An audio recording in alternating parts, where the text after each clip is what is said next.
Hello दोस्तों, कैसे हैं आप लोग। उम्मीद करते हैं आप लोग स्वस्थ होंगे, सुरक्षित होंगे, सेहतमंद होंगे। तो चलिए, जैसा कि हम जानते हैं कि मेंस्ट्रुएशन सीरीज पढ़ रहे हैं। इस मेंस्ट्रुएशन सीरीज में हम ब्रीथ स्टार्ट किए हैं। इस ब्रीथ में कल कुछ सूत्र को पढ़े थे, उसके आगे आज सूत्रों को अध्ययन करेंगे। तो चलिए कल का थोड़ा सा रिवीजन कर लेते हैं, फिर आगे भी आज अध्ययन करेंगे।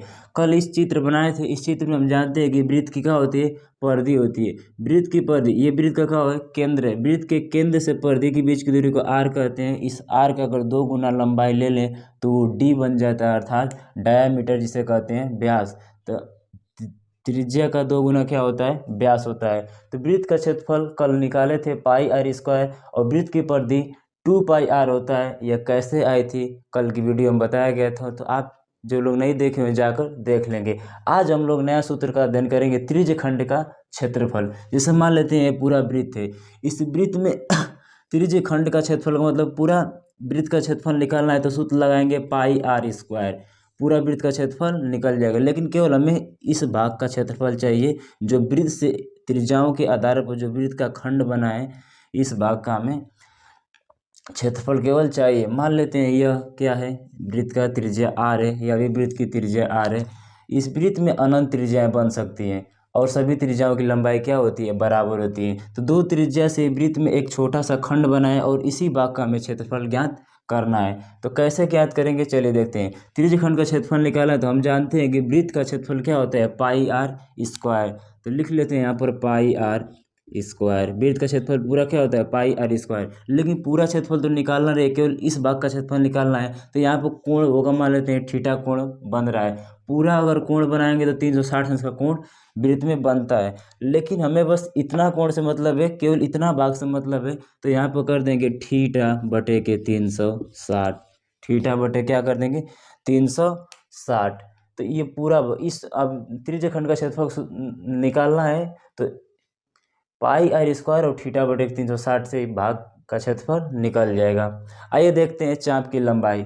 चाप का लंबाई का सूत्र क्या बनेगा। चाप का लंबाई का मतलब क्या है, यहाँ से लेकर यहाँ तक, ए से बी तक की इसी लंबाई को ज्ञात करना है। हम जानते हैं कि वृत्त का जो पूरा परिधि होता है ये 2 पाई आर होता है। तो लिख लेते हैं सबसे पहले वृत्त का परिधि 2 पाई आर। लेकिन 2 पाई आर वृत्त के परिधि होता है, लेकिन पूरा परिधि को तो निकालना रहे, केवल इस छोटे से परिधि को निकालना है जिसको हम चाप की लंबाई बोल रहे हैं। तो वृत्त की परिधि 2 पाई आर होती है। इसमें थीटा बटे 360 से क्या कर देंगे, यहाँ पर बीच में गुणा रहता है, मल्टीप्लाई। तो 2 पाई आर और थीटा बटे 360, इसका क्या बनेगा, सूत्र बनेगा 2 पाई आर गुणे थीटा बटे के क्या 360। थीटा का कुछ मान देगा, जब सवाल लगाएंगे तो यहाँ पे 30 अंश, 60 अंश, 45 अंश कुछ मान देगा। और इस सूत्र से चाप की लंबाई अर्थात ए और बी की लंबाई ज्ञात कर लेंगे। तो चलिए आगे बढ़ते हैं। त्रिज्य खंड का परिमाप। त्रिज्य खंड का परिमाप निकालने के लिए, परिमाप का मतलब कि परिधि, जैसे मान लें कि वृत्त की परिधि है, साइड की जो भुजाएं इसी की लंबाई, तो हमें इसे वृत्त का परिधि कहते हैं। तो हमें त्रिज्य खंड का परिमाप चाहिए। त्रिज्य खंड का परिमाप का ये जो त्रिज्याओं से और चाप के लंबाई से जो खंड बना है, इसका परिमाप का मतलब इसका लंबाई केवल हमें चाहिए। तो सबसे पहले इसको लंबाई निकालने के लिए लेना पड़ेगा चाप की लंबाई। तो यहाँ पर लिख सकते हैं क्या, चाप की लंबाई। चाप की लंबाई, चाप की लंबाई प्लस और क्या चाहिए, एक यह आर और एक यह आर, अर्थात 2r को जोड़ना पड़ेगा। चाप की लंबाई प्लस 2r, तो क्या निकल जाएगा, पूरा त्रिज्य खंड का परिमाप निकल गया ना। देखिए सबसे पहले चाप की लंबाई, फिर यह आर और यह आर, 2r। तो चाप की लंबाई प्लस 2r।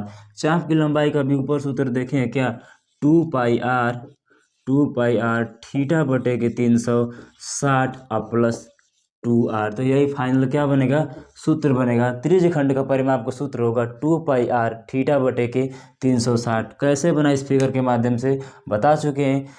तो चलिए देख लेते हैं। एक और सूत्र होता है चक्रों की संख्या चक्रों की संख्या का सूत्र होता है कुल दूरी बटा में एक चक्कर में तय की गई दूरी। जैसे सवाल आता है कि वृत्त में मान लेते हैं एक धावक है और इसको 500 मीटर की दूरी तय करना है। तो 500 मीटर की दूरी इस वृत्त में तय करना है, तो कितने चक्कर इस पर लगाएगा तो 500 मीटर की दूरी पूरा होगी। इस तरह कुछ वृत्त में सवाल पूछता है तो उसका सूत्र है कि चक्रों की संख्या निकालने के लिए कितना चक्कर तय करेगा, कुल दूरी बटा में एक चक्कर में तय की गई दूरी होता है। कुल दूरी जितना होगा वो, और एक चक्कर में तय की गई जो दूरी होती है ना, 2πr के बराबर होता है। 2πr के क्या होता है, बराबर होता है। 2πr का मतलब क्या, जो वृत्त की परिधि होती है ना वो 2πr होती है। तो एक चक्कर में जितना दूरी तय करेगा वो 2πr के बराबर दूरी तय करता है। तो कुल दूरी सूत्र बनता है कुल दूरी बटा में वृत्त की परिधि कह सकते हैं, वृत्त की परिधि के बराबर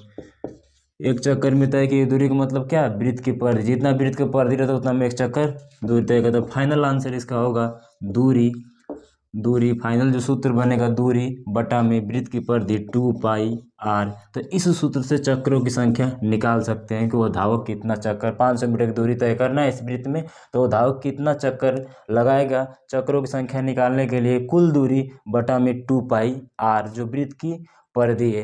तो चलिए, आपको ये वीडियो कैसी लगी, उम्मीद करते हैं आपको ये वीडियो अच्छी लगी होगी। अगर अच्छी लगी हो तो शेयर करें और चैनल को सब्सक्राइब करें। नेक्स्ट वीडियो बनाएंगे, तब तक के लिए धन्यवाद।